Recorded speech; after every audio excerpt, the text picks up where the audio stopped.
Every season is spooky season in our book. So settle in and prepare to be shook. You are listening to Shook, a comedic podcast about all things paranormal and unexplained. I'm Sannah. Hey everybody, I'm Amanda. And let's see, well, first and foremost, this is our last episode of the year, 2022. Good riddance. Yeah, so there's that. And before we got really rolling, Santa and I were just talking about uh unfortunate ways that you could be found deceased. And one of those things being unwashed. So I don't know. When you're just really depressed and you're in your sweatpants and you're contemplating what is the meaning of life, and then suddenly you get what you wish for on accident, and then the coroner's like, oh, dang, I really wish this person took a shower. At Uh, least my main thing is like having shaved my legs. I just don't want them to have to be like, damn. Because I bet the coroner and the coroner's assistant just like roast people. You know what I mean? Like when they're doing uh the stuff in the dungeon at the funeral home. Like I feel like they roast people like and for me they'd be like, damn, this bitch is hairy. She couldn't have just shaved her legs like one time this week, like leading up to this life event. oh my goodness. Like, damn. So Yeah. that's why I shave my legs at least once a week. Pretty much only once a week. So Well, okay, another thing is I always would say like as a teenager, cuz I was super just Tennessee or nothing, Tennessee or bust, I'd be like, I wouldn't be caught dead wearing anything other than a Tennessee shirt. I'm not going to get caught dead wearing a Georgia shirt. And then I married a Georgia fan, and so now when we go to Athens, I have to put on red, for support. And yeah, that's another thing. But yeah, you got to do what you got to do. But primarily, I'm worried about passing away after a depressive episode and just not having bathed or shaved, like you said. yeah. If you're suffering, please get some help. Get some help. I think I need some more. I've got my pills, but I think I might need a little more than that these days. Yeah. Same. I just need some antibiotics, like damn. Or at least. Please, In addition Lord. to I need like some other type of like health care. Yeah, I what need we I got need going a on doctor now to ain't make a cutting it. house call. Like I wish doctors still made house calls and they could That bring would be like great. the x-ray machine and all that shit to the house. Just hook me up to all your fluids. Just hook me up, put me on the IV, I and just give me the good hate going to stuff. the hospital. I hate going to the hospital I do too. It's the worst. and I hate going to the doctor. And honestly, I probably will die before I go back to a hospital, like on my own free will. Like it'll have to be like that I have passed out and someone else has called an ambulance against my will or With a something. Like razor in hand, mid shin. mhm. I'm not I'm not going to a hospital again after they did what they did to me They trying to did you find a vein. dirty. Yeah, cuz like these bitches can't even find a vein out here. Yeah. Like it shouldn't take 3 to 4 nurses to try and still not succeed. And then the next day when I went back to the hospital, the nurse got it like first try. Seriously, like when I was in first grade, I got pneumonia and almost died. And they jabbed me in both thighs with super long needles. And then they tried to get a needle through my hand for the IV. And I swear it took half a dozen sticks for them to get it. But to their credit, I was extremely dehydrated. So Oh my I'm giving them the god. benefit of the doubt on that one. But I didn't know you had pneumonia. yeah, That's scary. I was almost an Edgar Allan Poe poem. No. I feel like I might be if I actually have pleurisy or something. That just sounds like something from the Victorian era. It does. But I think it's pretty benign. I could be wrong. Pleurisy. That's good. Oh, guess what? I have another fun fact What? for you. I can't believe I forgot to tell you. All right, What? so Sannah, my other fun fact. I went to the Reed House recently with Connolly Again? for a little staycay. Just a little, not a staycay. Chattanooga feels like home, but a vacay. I misspoke. But yeah, so we went to the Reed House and we actually stayed overnight. We were on the 4th floor, and of course you can't stay in Annalise's room until October. But the the front desk lady asked if we wanted a tour, and we were like, heck yeah. And she said she would give us one if anybody became available and they'd give us a call. But unfortunately, that didn't happen. But we did have some great steak at Hennon's, which is really good. And we got to see I used to work there. Catherine. Did you work at Hennon's? I was a host at Hennon's once. Oh my Yes. God, that's so cool. And you Well, we saw had a great time there. Catherine? Yeah, we saw Catherine, and she gave me a little prezi. Oh, I She want gave to see me it. she gave me this it's Is called it the amethyst? Super 7 bracelet. So it's got amethyst, smoky quartz, and a couple other ones. I don't think what is it called? Lepidolite? I don't think that's Yeah. one, but I thought it was originally. But I love it. I haven't taken it off except for just now to show you. But there's Hell that, yeah. and I got the watercolored calendar that she made, and it's perfect. I don't have it right next to me, otherwise I I'd show want you. one of But those. it's cute. It's cute.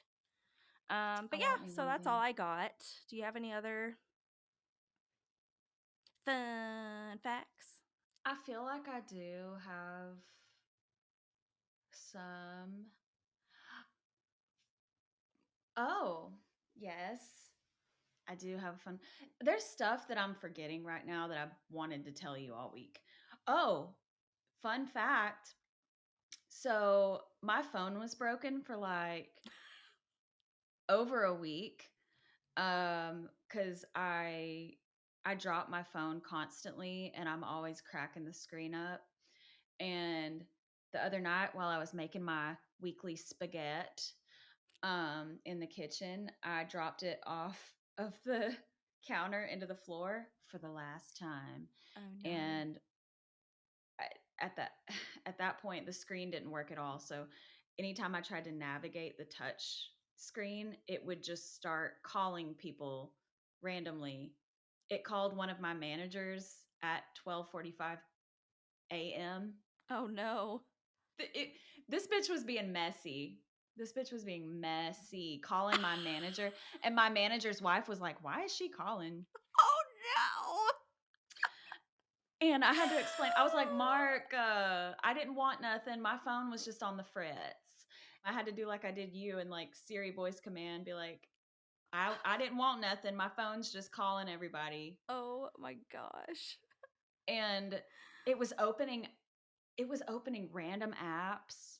And I was like freaking out. So I was just like, you know what? I'm not going to even touch this shit. And I was off the grid for a week and I loved it. And even since I fixed my phone, which by the way, I repaired the screen all by myself. Yes. I did it all by myself. And I just got a screen repair kit off of Amazon. So just so you know, if you ever break your phone screen and it's like beyond repair, don't go take it and pay $100 or more to the little kiosk thing in Walmart or like the Apple store or whatever. Don't you do it. Get on Amazon and you can get a screen repair kit for as little as like $25. I got a Wow. $48 one because it came with all the tools I needed to succeed. But you can get them for cheaper than that. But $48 is a small price to pay That's a compared to steal. having to pay somebody else to do it because it's going to cost you at least 100 if not more. And yeah, and it didn't take too long. It only took me an hour. But people that are good with people who are like actual tech baddies, it might only take them like 20 minutes, but it took And me an that's hour. on Santa's new side hustle. Yeah. So that Come being on. said, actually, never mind. Don't fix your own phone. If you break your phone screen, just I'll fix it. Come on. Just come on down. I'll fix it for $50. Oh my God. Just let me know. You just got to And find your way to Nash Vegas and we'll call it good.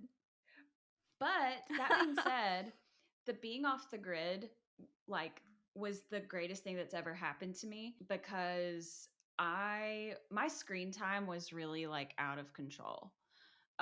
Like especially as a person with ADHD, it's like I can just be in the rabbit hole of any given app. TikTok was really my kryptonite or whatever. Like, but yeah, TikTok was the main one that I could just get lost in for way too long.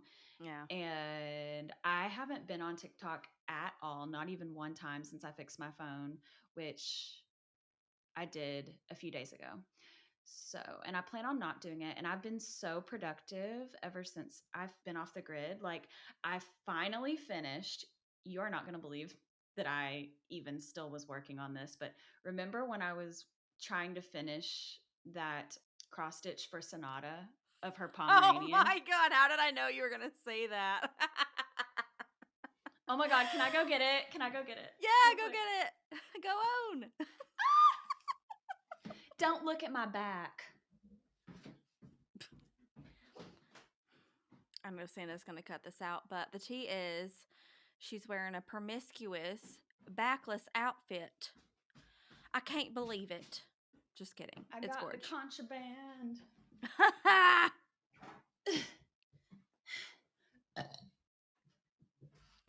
That feels good. I will say when I burp, it feels really good, like in my chest. So I wonder if that's related or what, but whatever. Who knows?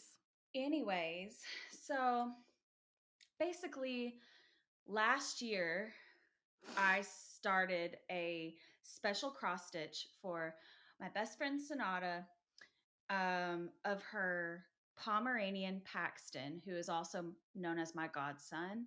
Um, this thing I worked on for so long, and it sounds crazy to be working on a cross stitch for a year, but if you knew how many colors, how many different colors of thread I had to use, it was like 100 different colors or something. Like, Damn. it was crazy. But anyway, this is it. It's so cute. And I created the pattern on an app, like a pattern creating app that I can't think of right now. I think it was Stitchly or something. Based on this photo. This is an actual photo of Paxton. And so now I'm back on my cross stitching bullshit. And just so you know, I have made a pattern of our cover art already. I got on the computer and I made a pattern. Yeah, of Oh my God. our podcast cover art, and it has 50 different colors. And I'm going to Michael's. I'm going to do like a pickup order because I don't want to sift through all of them, but I've already put in all the colors that I need because I already have a lot of the colors. Yeah. Yeah. So once I finish the other cross stitch project that I also have been working on for 2 years for my parents for Christmas, I'm going to start on our cross stitch. That's And awesome. once I finish that, it's going on the wall. And then also the pattern is going to go on Patreon. Genius. Yes, it'll be like if you want to do whatever, nobody might not want to do it, but we can put it on Patreon. Hell yeah. We love to see it. We love digital content. And then my last fun fact is probably the funnest of them all. I received this week in my mailbox a ghost book from none other than Amanda. Yay! Amanda surprised me with a ghost book called Haunted Nashville, which I can't believe that I did not have a Haunted Nashville book prior to this. I do have this other book about the Carnton Plantation, but it's just specifically to the Carnton Plantation. This covers like a lot of different hauntings. Some of them are well known, but there's some stuff that I really didn't know. So Cool. We love to Haunted see Nashville. it. And I want to go to all the places. Anyways, yes, thank you for sending me this ghost book. You're welcome. You can always send me ghost books anytime. Thank you for my other Go fun get fact. it. Go get it. Okay, hang on. I want to see it in the flesh. I've only seen the picture. So, my other fun fact is that Sannah's gift to me was super awesome because, as you know, we are huge Laura's Beating art stands, and she gave me this amazing Gary.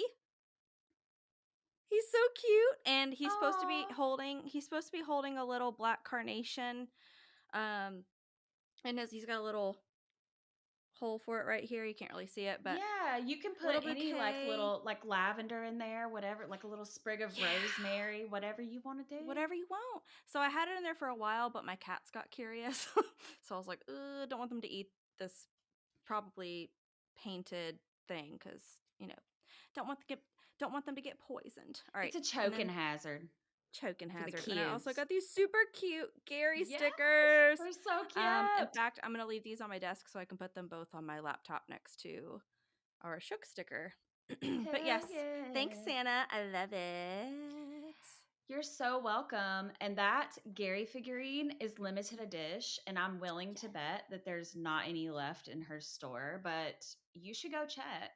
Because she might still have some. I don't know, but who knows? I might have gotten the last one. There were only like 3 left when I got that one. But it's okay if you missed out on the Gary figurine because there's so many great prints in the Laura's Beating Art Etsy store. And she even has like holiday prints. She has holiday prints and just regular Gary out in the wilderness, Gary out at the carnival doing all the Garys. We love all it. the Garys. And even some just like some stuff isn't Gary and it's just like landscapes or some little still life moments. Oh my gosh. So we had so many fun facts. We were just overflowing with fun facts today, but I guess we also have to tell some ghost stories. So what story had you shook this week? Oh, Sannah, I'm so glad you asked. I'll happily tell you the story that had me shook this week. So, without further ado, the story that had me shook this week is the Whitmore Mansion. Oh. Yes. So, the Whitmore Mansion is a Victorian home that is in Nephi, Utah, which is, I want to say, south of Salt Lake City. And it was built in 1898 by Oscar M. Booth. And the primary resident of this house was named George Carter Whitmore. So I think the full name of the house is the George Carter Whitmore House. It is on the National Register of Historic Places. And although it's a beautiful Victorian home, it does have a sinister past, if you will. Oh, no.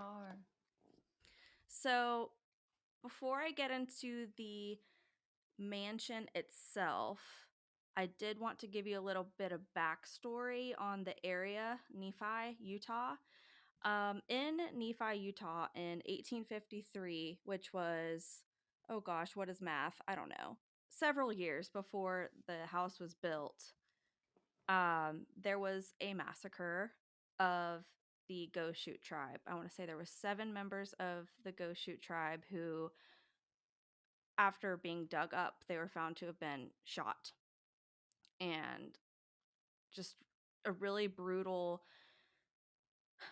death for all of them. They were killed by the Mormons of Utah.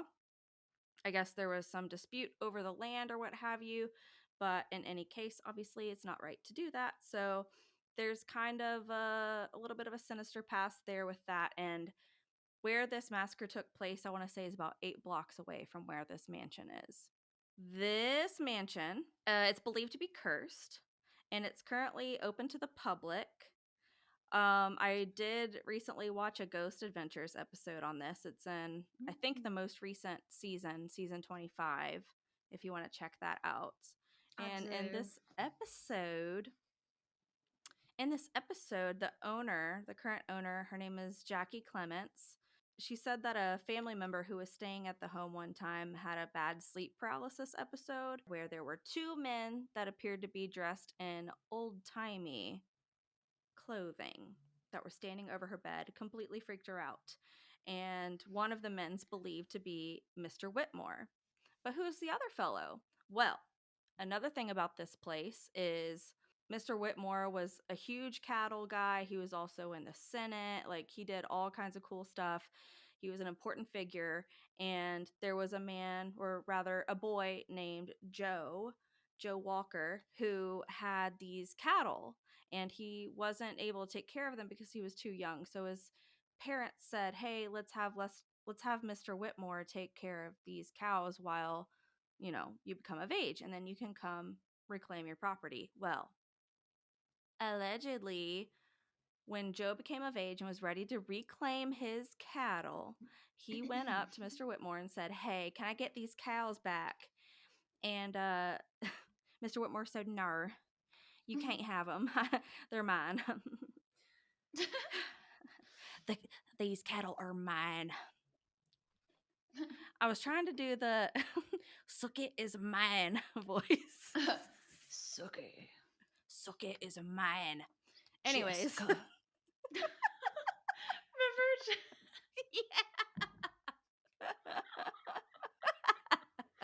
As your maker, I command you. I command. Oh my God. Okay. All right. So basically, he's like, "Hey, can I get my cattle back?" He said, "No, you can't." And it caused a ruckus. Violence ensued. Apparently, there was a posse that Mr. Whitmore had gathered around and said, "Hey, let's take care of this motherfucker right here. He's got my cows." But hey, they were Joe's cows. He was just holding on to them for a little bit, just holding on. Kind of like a layaway. He was just keeping the seat warm. He was.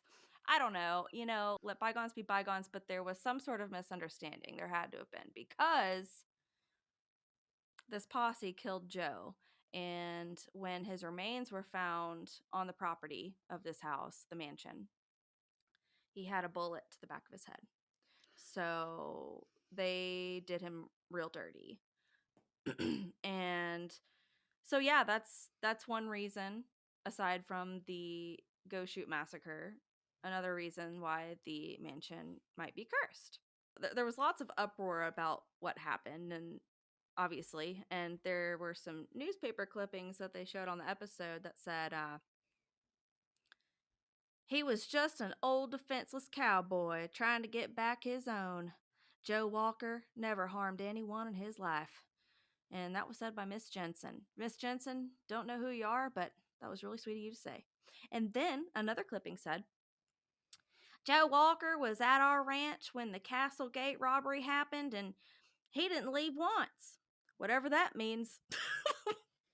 Basically, he was just a stand-up guy. Everybody loved him. Sounds like he was just a good old boy. He's just a good old cowboy. So, disagreement. Just a heated disagreement gone awry. So, I guess in any case, the real truth about what really happened is kind of up for debate. But that's kind of the narrative they're going with, is that he got shot because he tried to reclaim his own and he didn't like it. Let's see. So Carrie is interviewed in this episode, and that is Jackie's sister-in-law. And she said that she believes it's a portal to the home. And she said that her son had also had an experience. He had a ghostly encounter with an imaginary friend named Riley. And so she met with a psychic medium, and she asked specifically about the imaginary friend. And the medium said that there's a dark entity attached to her son. So Carrie felt the presence of a spirit next to her during her time with the medium, and she believes that one of the spirits might be her deceased ex-husband, who had died a couple of years prior to filming. Zach and Jackie are sitting down together just chatting, and they kind of both feel an energy shift, and their EMF detectors kind of go a little bit crazy. And then they capture a photo, a Polaroid, of a partial apparition on the stairs.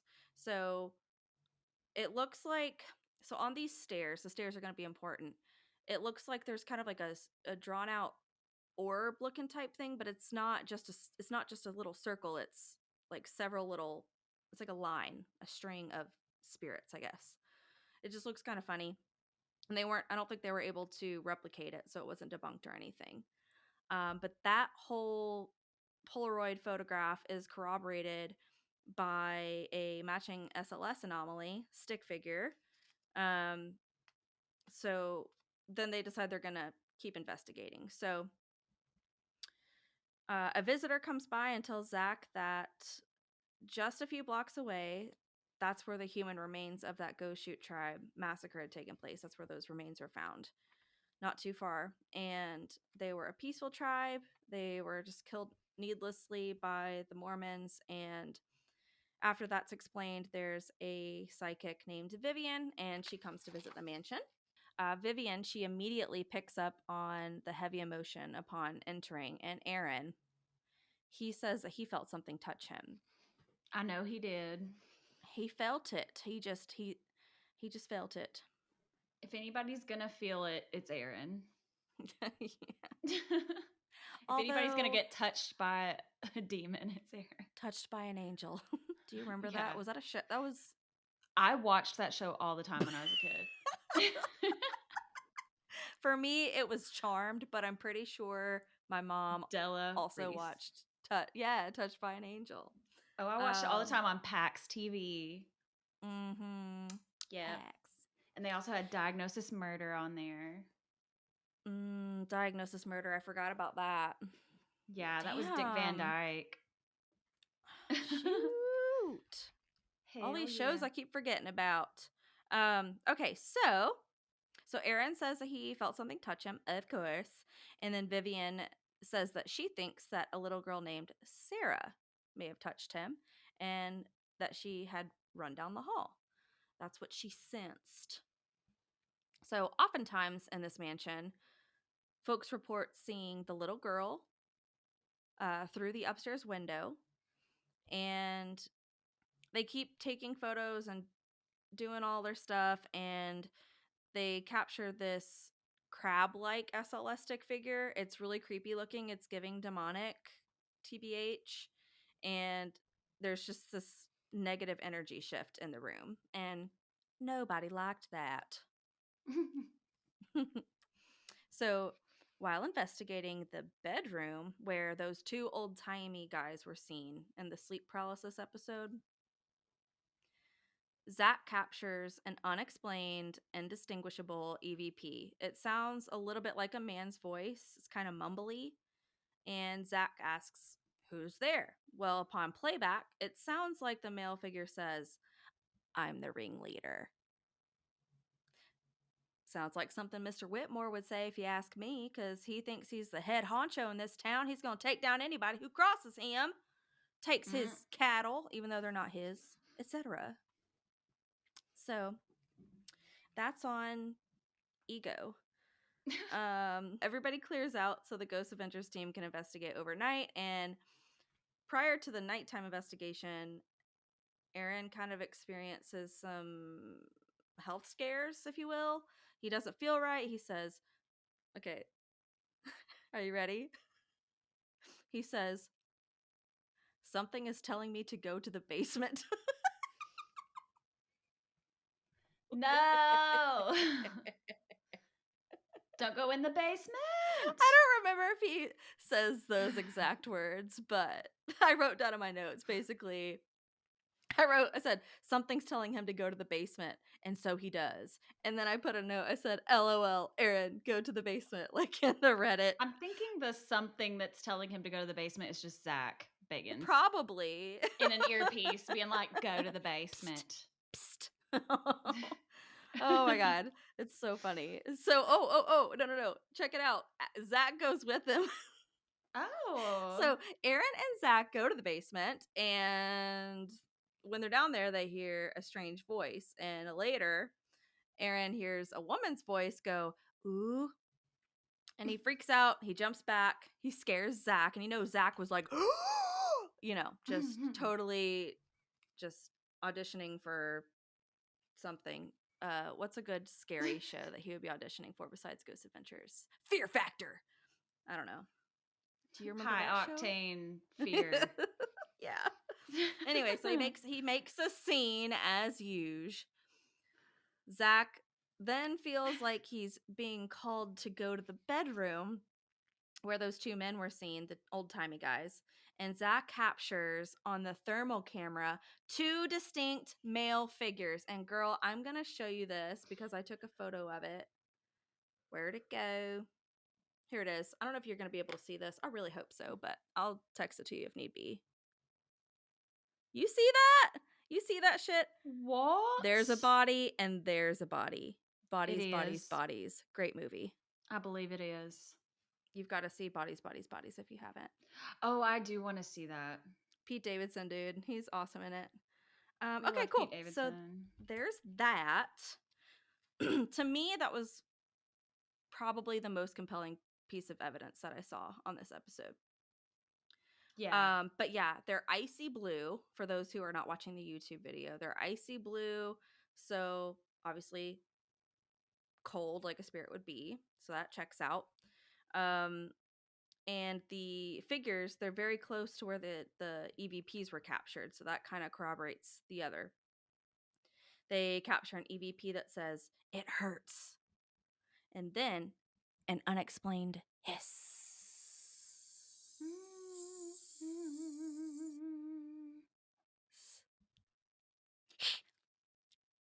Sounds like there's a snake in the grass. There's a snake in my boots. In my cowboy boots. There's a snake in my mansion. So who knows? It could have been a rattlesnake because pretty sure Utah's amuck with rattlesnakes, okay? Probably. I learned it on Animal Planet. Jealous? All right, so Aaron starts acting pretty weird. He's entranced, and he's aggressively gesturing towards the camera. And then Zach captures an EVP where the spirit says their name is Winston. So there are these creepy dolls in the house, and they take one of them and they place him in the hallway. And then they hear an unexplained boom. This scares the shit out of Aaron. He abruptly jumps back downstairs. He can't handle it. And Billy explains that Aaron said that he felt like he had been bitten. So, yikes. Again, kind of giving that demonic vibe. And Zach picks up an EVP that says Texas, which is where the Whitmores were originally from. Billy and Zach review the recording, and when Zach starts to review it a second time, Billy basically says, we've already done this. And Zach is so confused. So it's like he has no memory of listening to this audio back already. And I don't know if it's due to how they edited everything in the episode, but it really does sound like Zach is playing the audio back for Billy for a first time. And then they cut, and then it comes back, and he's doing it, and he's like, Billy's like, "Bruh, like what? We've already listened to this, man." And he's like, "I feel like you're." Tell me if this is my good Billy voice, okay? Audition for Billy, Ghost Adventures, take 1. I feel like you're trying. I really feel like you're trying to play some kind of cruel joke on me, man. It's not funny, man. We've already listened to this, man. No. And cut. No, it's almost it's giving gaslight, but I mean, was he gaslighting him? Because to me, the way that it was edited, it does look like they were going through the motions of playing back that EVP. So I guess there's a part in the EVP where, or in the recording where someone's singing "Ring Around the Rosie" or something like that, and he's like, "I've already heard this, man." He's just losing it. He's just losing it. And so yeah, they get in a fight. Who'd have thunk it? Oh yeah, this is my note. He says he never heard Zach sing "Ring Around the Rosie," and Billy says that's when he says he feels like he's playing a joke on me, man.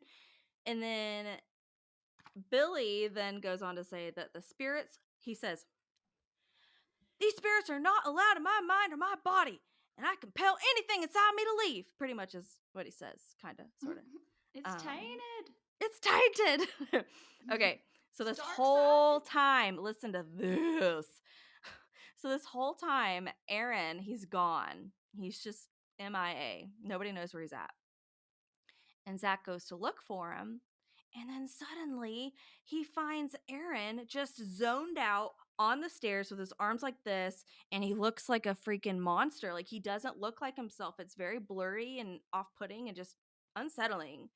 Zach freaks out. He's like, "Whoa, like, what's going on?"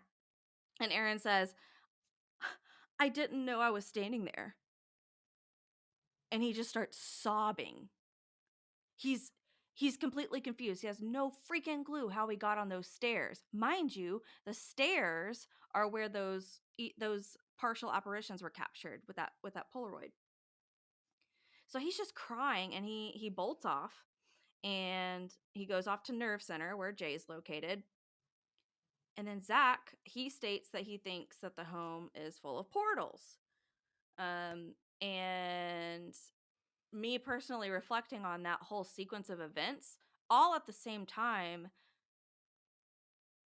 all three of them were kind of in this, well, maybe except for Zach, they were kind of in this like fugue state. Like, they were all very confused, as if they had just eyes glazed over and they just dissociated for a while. Like, it doesn't make any sense. Aaron didn't know that he was standing on the stairs, and Billy was convinced that he had already heard the EVP. So I don't know, but there's just a bunch of confusion. And Billy, he takes the paranormal puck too, and he asks, "Where's Joe?" Joe being the boy who came to reclaim his cattle and was shot by the posse. He says, "Where's Joe?" And it says attic. So the paranormal puck 2 is the one that gives really monotone answers back, and it goes attic. And then Billy goes on to ask, he says, "Where's the portal?" And the puck says, "Hell." Billy says, "What's in the attic?" Although he probably doesn't say it like that. It's probably way more chill, like, "What's in the attic, dude?" And it says, "Evil."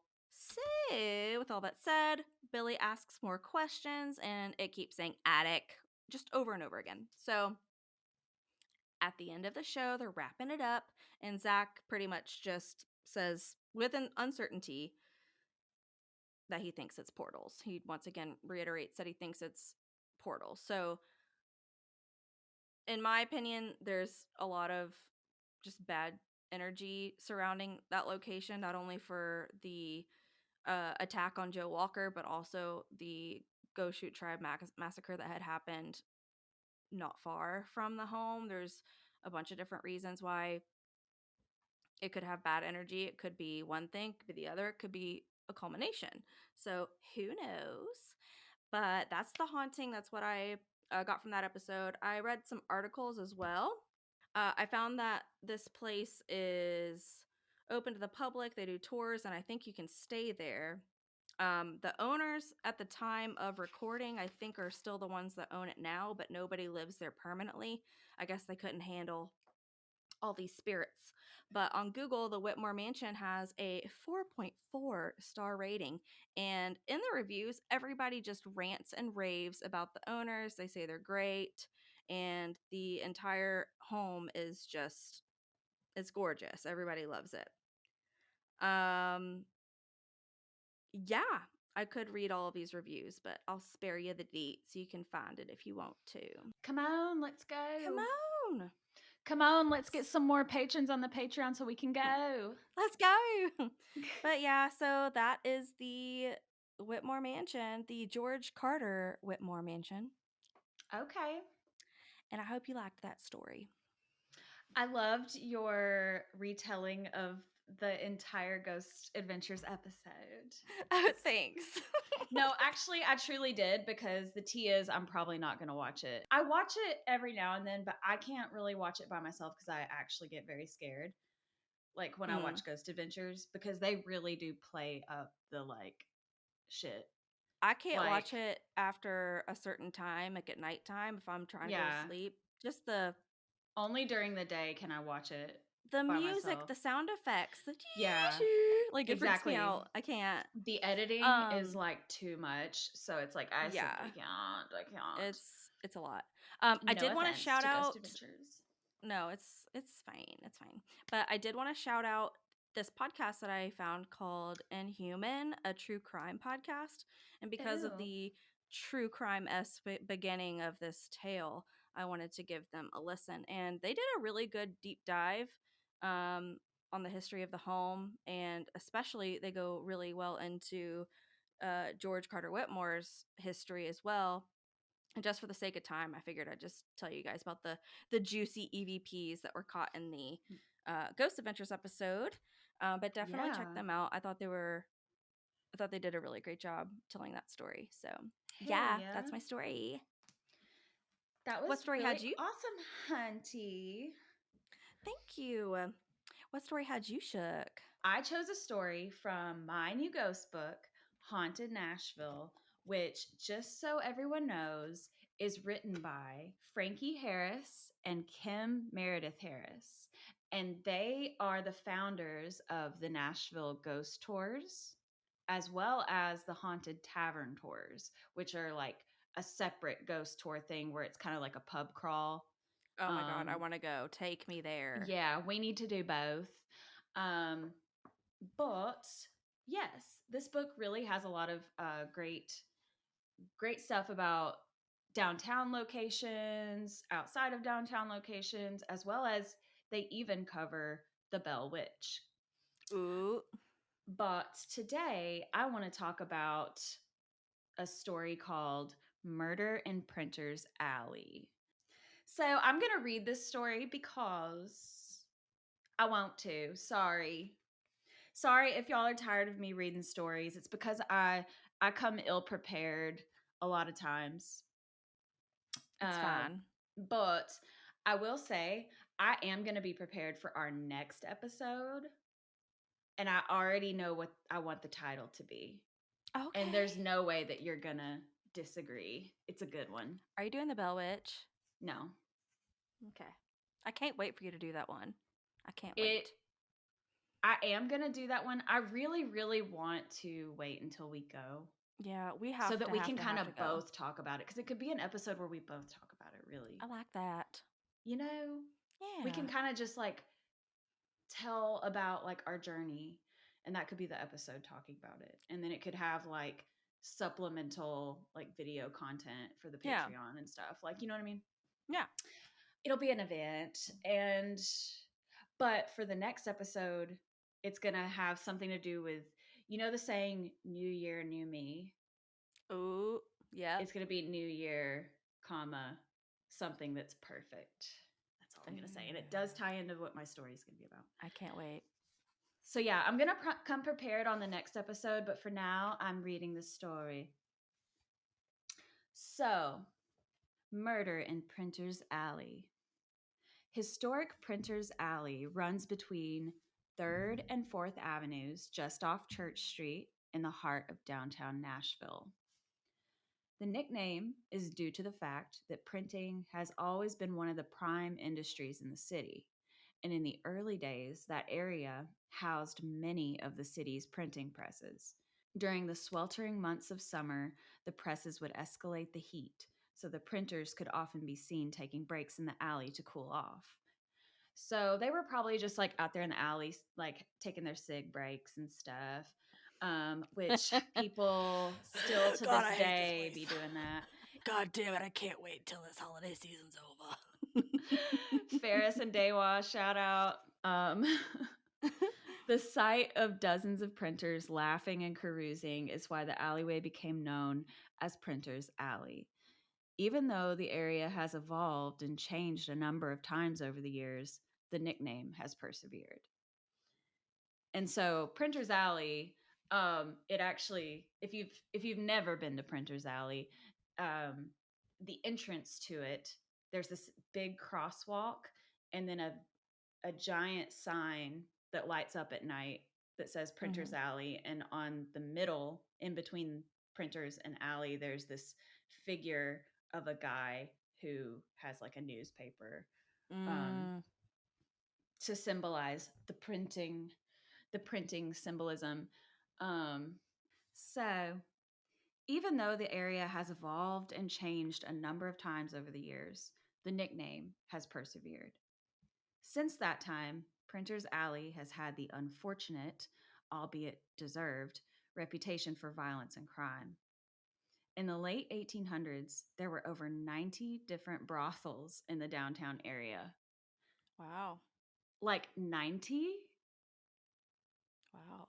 I can't wrap That's my a head lot. around. I cannot wrap my head around 90 brothels existing in a location. 1, 2, 3, 4, 5, maybe. But 90? That's a lot. That's a fuck ton of brothels.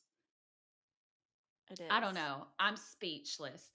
And so, because of all of these brothels, Nashville had a reputation for very high venereal disease rates. Oh no. So, Nashville was known as the STD capital of the country back in the 1800s. Okay, I just guess. nasty Nashville. Nasty. Skank nasty. That's nasty. Get that out of your mouth.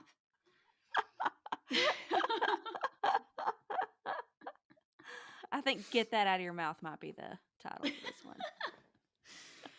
So there were two major reasons for all the brothels. Even since we're trying to make sense of how there were so many brothels, there were reasons for it. So Nashville was apparently a major military port at the time. So I guess there was a lot of in and out traffic.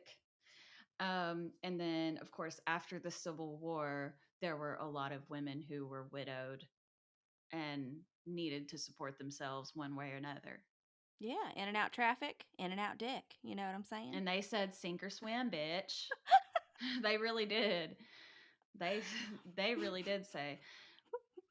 And that's probably also why there were 90 brothels, because there were probably a lot of women that were like down, Yeah. you know. But I hate that they were getting diseases and shit. Yeah, that really sucks. I hate that for them. Yeah. So many viewed the red light district as a blemish on the city and were glad when prohibition laws were passed. Most of the saloons around town were closed and many were demolished during this era. The saloons of Printers Alley were spared because they were under police protection by the mayor. This is why this block holds some of the oldest buildings on that side of town. Local lawyers, businessmen, and politicians would frequent the gambling dens, brothels, and speakeasies in the alley. When a local reporter asked the mayor at the time whether or not he supported the businesses in the alley, he was famously quoted, "Protect them? I patronize them." So like, the local government was pretty like casual and open about the fact that like they're gonna get theirs regardless. They're gonna get it. Honestly, They're gonna legalize get it already. Yeah, they're gonna get theirs regardless in Printers Alley, and that area is designated for them, and everybody else can fuck off. So basically, they were saying like they were shutting down all these hardworking small businesses all over town, but keeping just enough open for the local politicians, businessmen, and lawyers Mm-hmm. to get fucked. Okay. And probably get STDs. Mm. Yeah, somebody's giving it to him. Yeah. Keep those STDs circulating, Mayor of Nashville. Ironically, there had never been a single documented case of homicide in Printer's Alley until Prohibition. Not even during the Civil War. This introduced organized crime to the area. Nashville was a bootlegging port for Al Capone, who himself often stayed in Nashville on business, which I remember Al Capone staying at the Reed House too. Yep, he was From just your Reed traipsing House all. story. Yeah, just all over Tennessee. He was out here doing his organized crime all over the South. So many of the murders that happened during that time were reported to be turf wars between various criminals. So that's pretty much all the murder that happened then. And then during the 1950s and 60s, the alley was a great late night spot for live country music. After the Grand Ole Opry would let out a few blocks away, many of the performers, like Hank Williams and Dolly Parton, would play great midnight shows. From the 1970s through the 1980s, the alley had a reputation for violence, but starting in the early 90s, Nashville worked to revitalize the area. They ran out most of the seedier establishments, opening the area to blues, karaoke, and country western music venues. Printer's Alley today is an off-the-path tourist attraction for its French architecture, reminiscent of New Orleans' French Quarter. As one walks down the narrow alley, passing gaudy neon lights, reverberating guitars, barkers jostling for customers, there stands a century-old building. The remaining frame of an electric sign hangs 20 feet over the cobblestone path below. Boarded up windows and a cobweb-covered doorway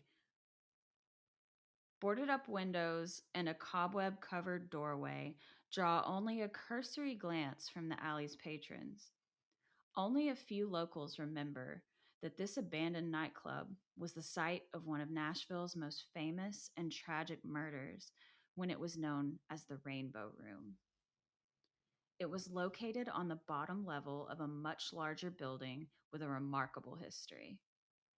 When first opened in the 1890s, the Southern Turf was considered the finest saloon and brothel in Nashville and catered to the city's most elite gentlemen. The Southern Turf was just doors away from similar establishments like the appropriately named Utopia Hotel and Climax Theater. Oh, we love a climax. The Climax Theater. In the early 1900s, this row of buildings on 4th Avenue, back then it was called Cherry Street, was known as the Men's District for its cigar shops, billiards, and upscale saloons. These other locations paled in comparison to the grandeur of the Southern Turf. The turf was decorated with tropical plants, mahogany wood, rare art, bronze statues, racing prints, and large mirrors. They served imported cigars and boasted an unparalleled wine list. The ladies' rooms upstairs were eventually equipped with secret passageways in case the police ever raided them. Skull Shulman worked at and owned a variety of nightclubs in Printer's Alley from the 1930s until his murder in 1998. Murder. Murder. In interviews, he rarely talked about his early years in the alley. He did once tell of a gambling den at which he worked. The room had green felt tables all around, but was missing the lines that would indicate that they were used for various gambling games. When the lights above the tables were turned on, the lines would appear on the tables below. This way, if they were tipped that the police were coming, they could flip off the lights and the tables would transform into innocent-looking surfaces. Hmm. Other than the small anecdote, there is little information about his early years there, which has led to speculation about his connections to organized crime. Nationally, Shulman was famous for a recurring role on a TV show called Hee Haw. On the show, he could usually be seen in the background wearing farmer's coveralls and a silver skull-shaped belt buckle. He always had a couple of dogs on leashes with him as well. He had been given the role on the show as a token of gesture for introducing many of the cast members to the producer. Skull continued to dress that way off the show as well, with the coveralls and belt buckle. He was a fixture of downtown in his getup, walking around with a hee-haw clock resting oddly on the bill of his cap and several dogs on leashes. He dressed this way largely so that he could be recognized for his part on Hee Haw, using that to lure fans into his establishments. Hmm. Marketing genius. Mm-hmm. Skull was a huge animal lover and always seemed to have several poodles with him. Their fur would be dyed different colors, like blue, red, or green. By all accounts, Skull Shulman was an eccentric man who often drew curious looks from passersby. Personal opinions about him vary greatly. Some have described him as cruel and vindictive, while others have spoken of how generous he could be with his money, often giving cash to the homeless or struggling musicians. One of Skull Shulman's flaws was that he always carried large amounts of cash on him. This led to a few muggings throughout his life. Yikes. Skull, yeah, you can't be carrying those cash wads like that. And that is You so can't. classic. That's like classic old man to just be carrying around a wad. You know what I mean? Yeah, fat one at that. Yeah. Can't be doing that. Skull shared one such story about a robbery that occurred 5 years before his death. A man was beating him up in a robbery attempt. The thief landed blow after blow.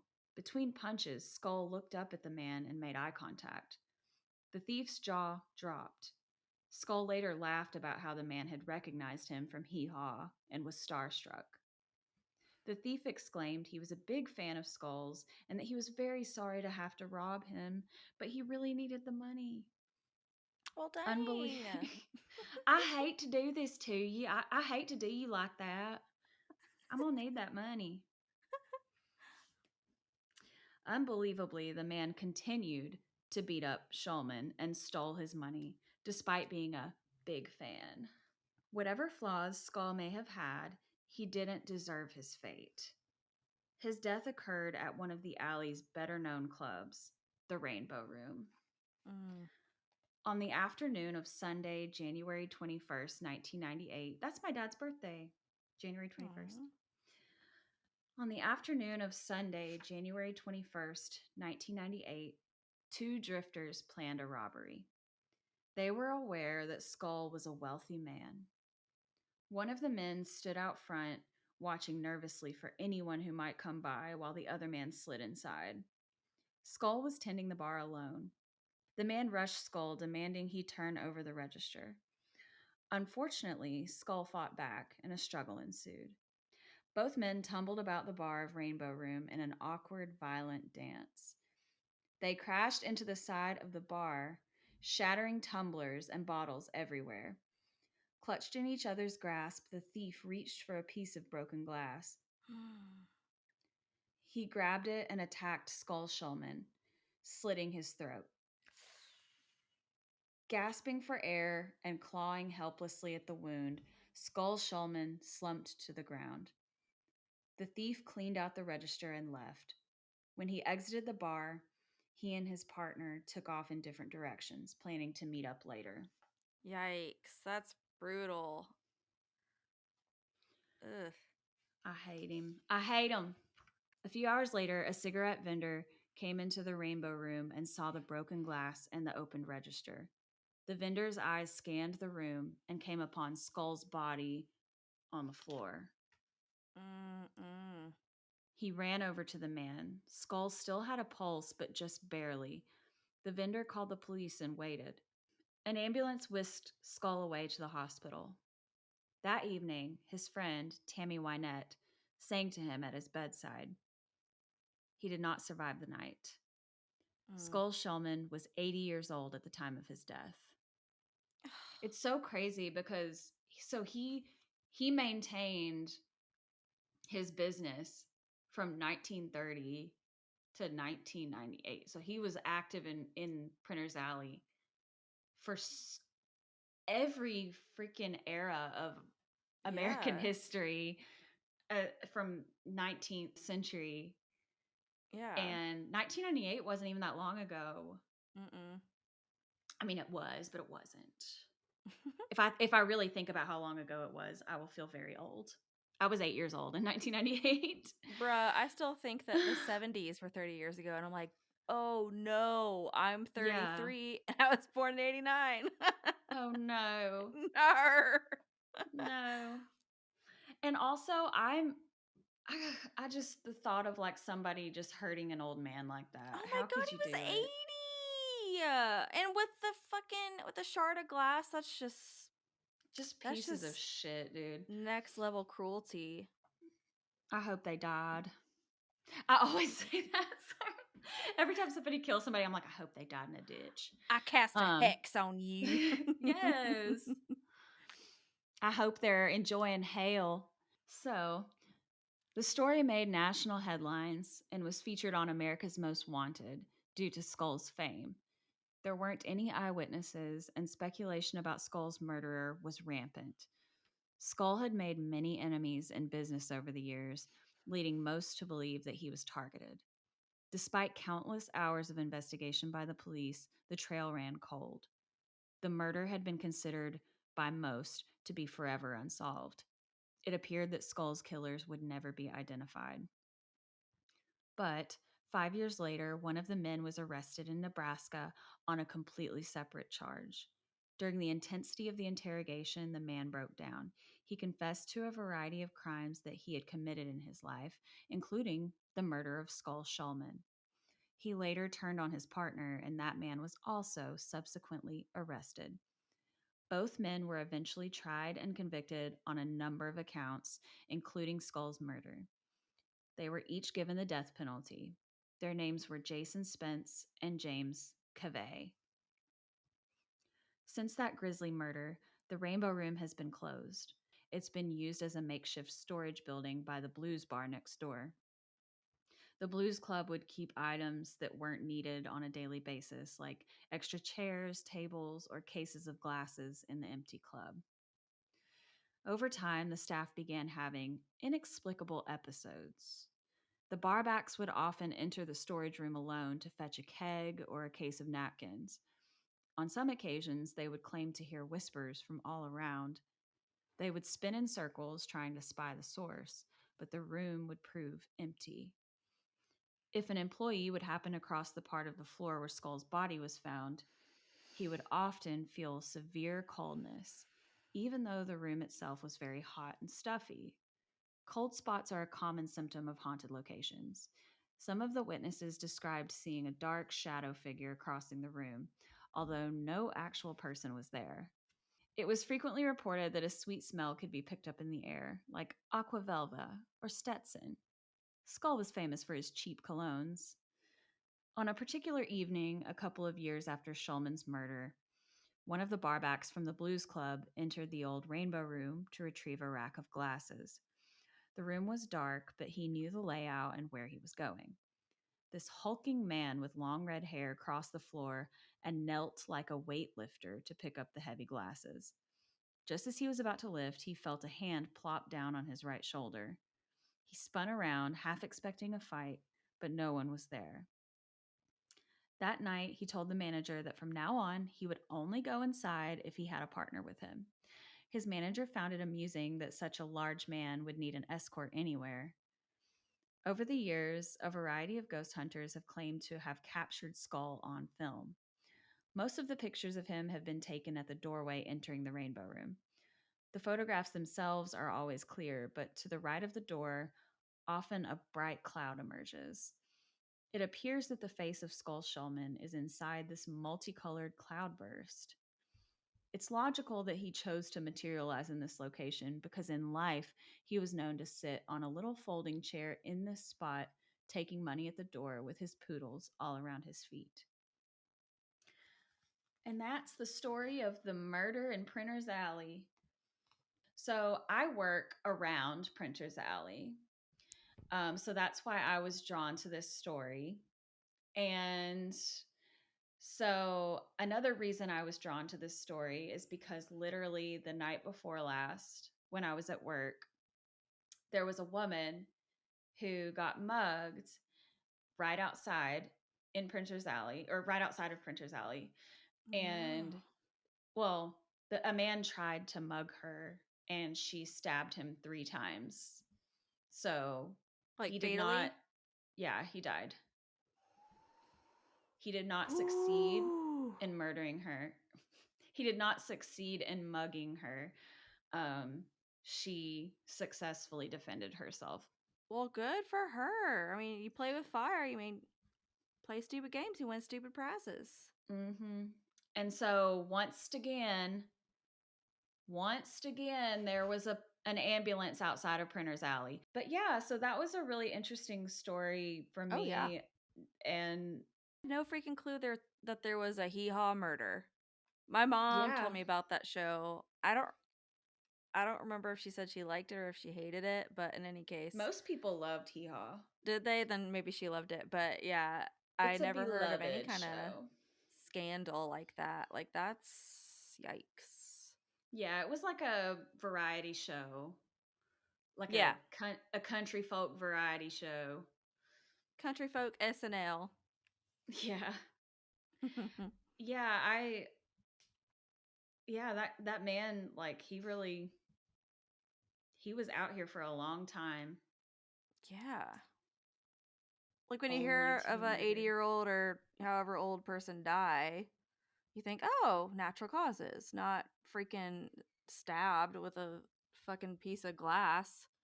Jeez. It's just so fucked up. I want to go see him at the Rainbow Yeah. Room. I feel like he would like me He and would. would not do me dirty. And I don't think that his spirit is a bad spirit. I just Of course don't. not. Will you walk me to my car? Yeah. I'm in me mom's car. Broom, broom. Do you remember that? Do you remember that Vine? I think so. Oh It my was God, like I a miss Vine. popular Vine back in the day. I'm in me mom's car. Broom, broom. That's how she said Well, broom, broom. I love that. Did you But see the anyway, story that I shared recently? Because the accent sounded kind of Australian or British. I don't know, but it was British. Well, it made me think of the R&R thing. Well, Catherine sent me this reel of a guy in a boat. It's like doo doo doo.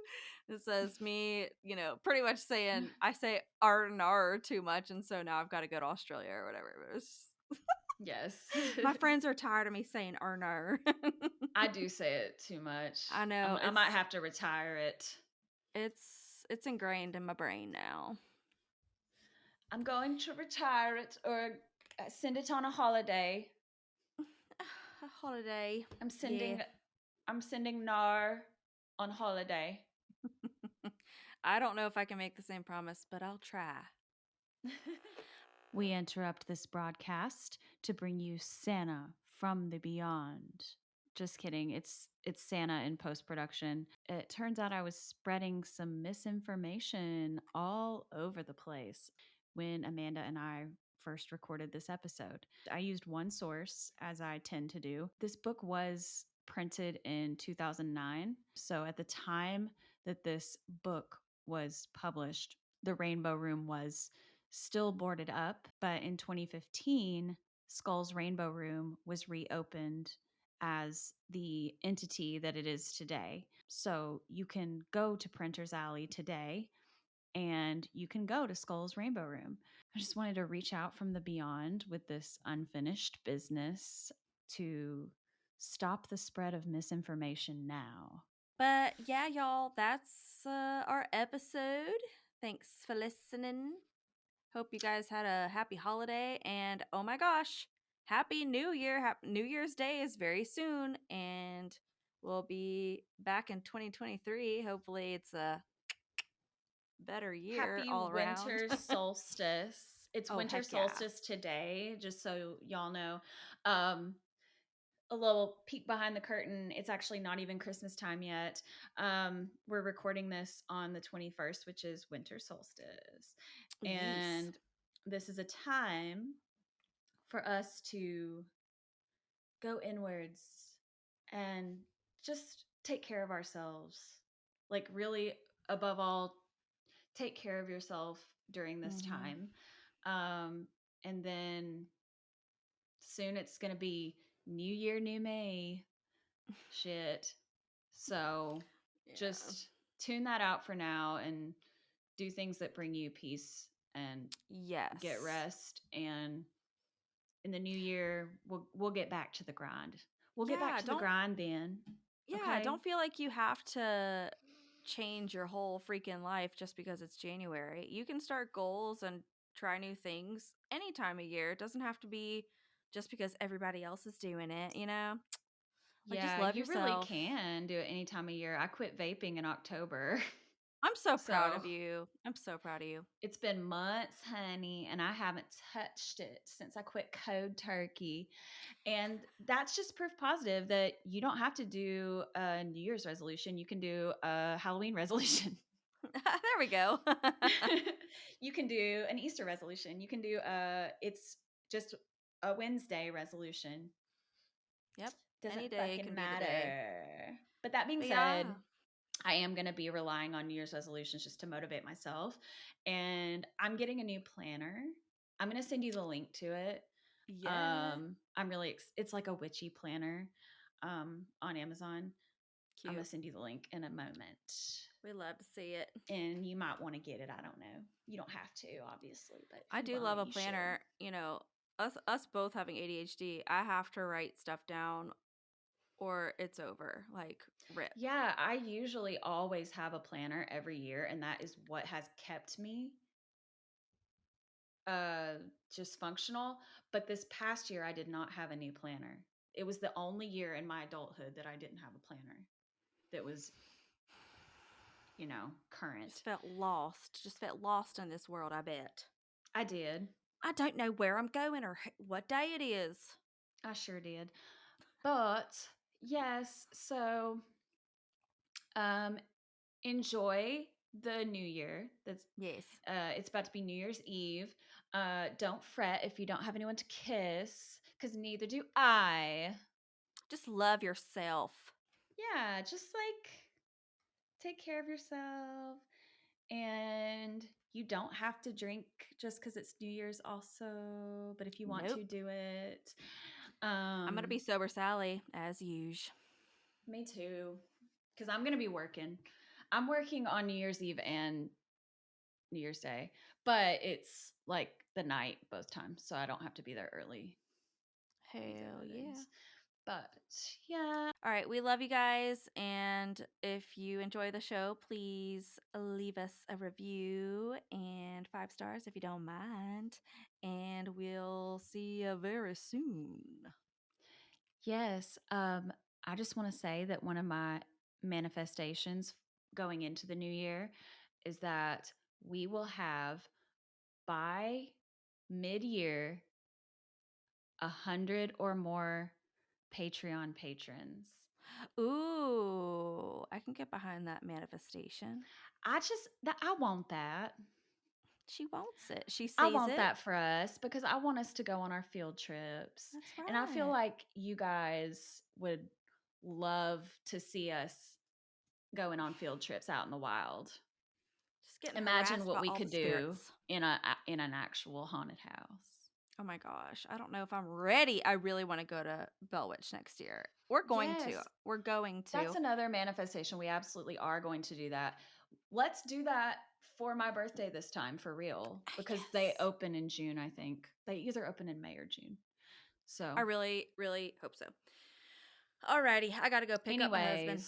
I got to go make spaghetti, my weekly spaghetti. Enjoy your spaghetti.